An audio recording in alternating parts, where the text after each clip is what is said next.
2026년 북중미 월드컵 준결승 두 번째 경기, 잉글랜드와 아르헨티나의 맞대결은 전 세계 축구 팬들의 뜨거운 관심 속에 애틀란타 스타디움에서 한국 시간으로 새벽 4시에 치러졌습니다. 이미 전날 프랑스와 스페인의 준결승전이 스페인의 2대0 완승으로 마무리되면서 이날 경기는 잉글랜드와 아르헨티나 중 단 한 팀만이 스페인과 결승에서 맞붙을 수 있는 운명의 대결로 더욱 큰 의미를 지녔습니다. 우선 이번 대결의 배경과 전날 경기 상황부터 살펴보면 프랑스와 스페인의 경기는 단순한 축구 경기를 넘어 축구라는 스포츠가 지닌 기술과 전술의 정수를 보여준 명경기였습니다. 세계 최고 수준의 선수들이 펼치는 완벽한 패스 연결과 끊임없는 움직임, 그리고 조직적이고 치밀한 플레이는 축구가 단순한 공놀이를 넘어 하나의 예술임을 증명했습니다. 이에 따라 랭킹 4위 잉글랜드와 1위 아르헨티나가 과연 이러한 수준 높은 경기력을 재현할 수 있을지에 대한 기대감은 자연스레 높아졌습니다.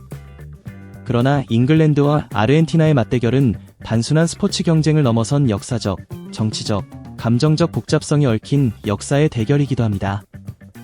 두 팀 간 악연의 시초는 1986년 멕시코 월드컵 8강전으로 거슬러 올라갑니다. 당시 전설적인 아르헨티나의 디에고 마라도나는 후반 6분, 잉글랜드 골키퍼 피터 실트와의 공중볼 경합 중 왼손으로 공을 쳐넣는 신의 손, 핸드 오브 갓, 골을 기록했는데 심판은 이를 헤딩골로 잘못 판정해 그대로 인정했습니다. 이 사건은 축구 역사상 가장 논란이 많으면서도 전설로 남은 골 중 하나로 전 세계 축구 팬들의 기억 속에 깊이 각인되었습니다.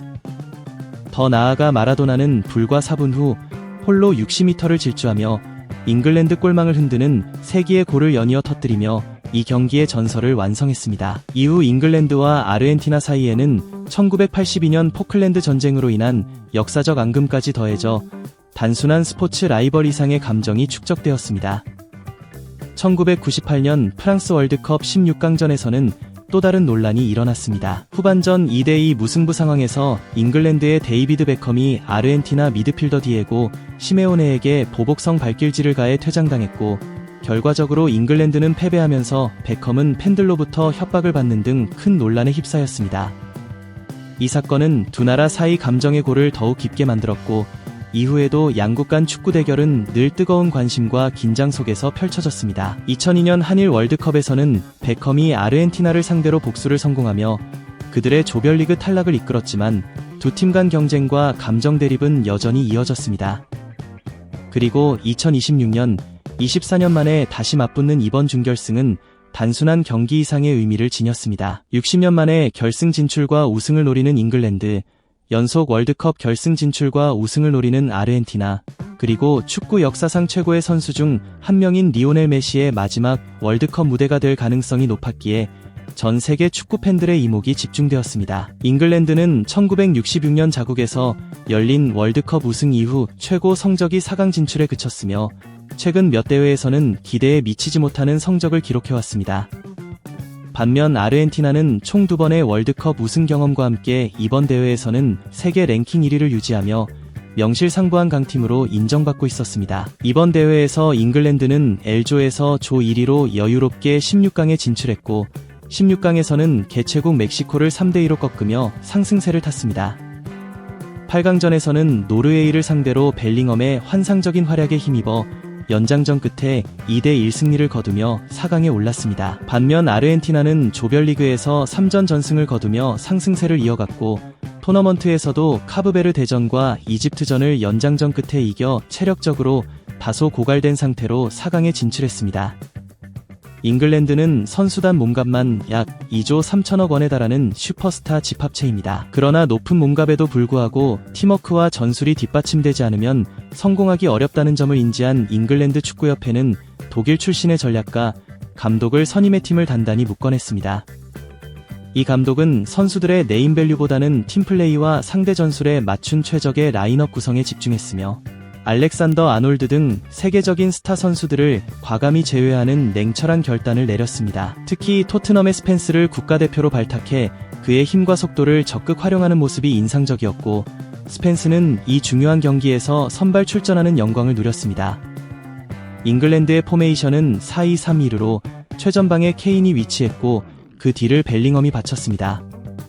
좌우 측면은 고든과 로저스가 담당했으며 중원은 라이스와 앤더슨이 균형을 맞췄습니다. 수비진은 스톤스와 게이가 중앙을 지켰고 풀백은 스펜스와 제임스가 맡았으며 골키퍼는 픽포드가 출전했습니다.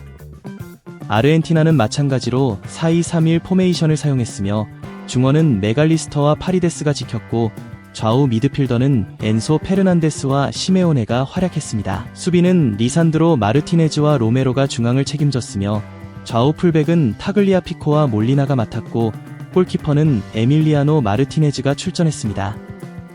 경기 초반은 예상대로 다소 답답하고 긴장감 넘치는 양상을 보였습니다. 월드컵 준결승 역사상 가장 늦게 첫 슈팅이 나온 경기라는 기록까지 세울 정도로 양팀 모두 공격보다는 몸싸움과 조직적인 수비에 집중하며 신중한 경기를 펼쳤습니다.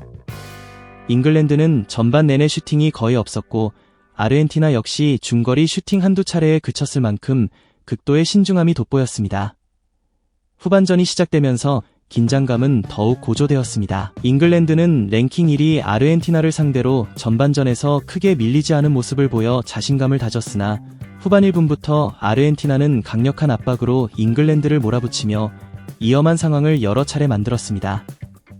그러나 후반 10분 잉글랜드가 단 한 번의 결정적 기회를 골로 연결하며 경기를 뒤집는 데 성공했습니다. 케인이 중원에서 공을 받아 후방에서 공격을 조율하던 중 아르헨티나 수비수 리산드로 마르티네즈가 공 처리를 제대로 하지 못해 공이 오른쪽 풀백 로저스에게 연결되었습니다. 로저스는 재빠르게 낮고 빠른 크로스를 올렸고 앤서니 고든이 문전으로 세도하며 선제골을 터뜨렸습니다. 이 골은 잉글랜드에게 토너먼트에서 아르헨티나에 대한 복수의 기회를 열어준 결정적 순간이었고 후반 10분이라는 일은 시간에 1-0으로 앞서면서 결승 진출 기대감을 한껏 끌어올렸습니다. 하지만 잉글랜드는 리드를 잡은 이후부터 수비 위주의 걸어 잠그기 전략으로 전환하며 경기를 관리하는 모습을 보였습니다. 이는 경기 운영 측면에서 다소 불리한 선택으로 평가받았습니다. 아직 40분 가까이 남은 상황에서 랭킹 1위 메시가 버티는 아르헨티나를 상대로 지나치게 수비적이고 소극적인 자세는 오히려 역공의 빌미를 제공할 수 있었기 때문입니다. 실제로 아르헨티나는 체력적으로 힘들었음에도 불구하고 정신력과 투지가 강한 전사 집단이었기에 공격 강도를 높이며 맹렬하게 몰아붙였습니다. 잉글랜드가 전반전처럼 강하게 맞서 싸웠다면 아르헨티나 선수들의 체력 소모가 커졌겠지만 잉글랜드는 계속해서 수비 라인을 낮추고 공간을 내주며 아르헨티나의 공격을 받아내는 데 집중했습니다. 이 과정에서 잉글랜드 골키퍼 픽포드는 후반 내내 미사일 같은 슈팅을 몸을 날려 막아내며 여러 차례 팀을 위기에서 구해냈습니다. 그의 슈퍼세이브는 잉글랜드의 승리에 대한 희망을 이어주는 결정적 요소였습니다. 그러나 잉글랜드 벤치의 선수 교체와 전술 변화는 모두 수비 강화에만 치우쳐 공격적인 전개에는 별다른 변화를 주지 않았고 감독 투 감독은 참고 견디라는 신호를 보내며 수비적 자세를 고수했습니다. 결국 후반 40분 아르헨티나는 중거리 슈팅으로 동점골을 성공시켰습니다. 첼시 소속 미드필더 엔소가 날카로운 중거리 슈팅으로 골망을 흔들었는데 잉글랜드 수비는 크로스를 대비해 몸을 뭉쳤으나 예상과 달리 중거리 슈팅이 그대로 골로 연결되며 무너지고 말았습니다. 더 큰 문제는 아르헨티나가 단순히 메시 한 명에게 의존하는 팀이 아니라는 점입니다. 메시에게 3명의 수비수가 집중되면 자연스럽게 다른 뛰어난 선수들에게 공간이 생기고 이 점이 잉글랜드 수비진을 더욱 곤란하게 만들었습니다.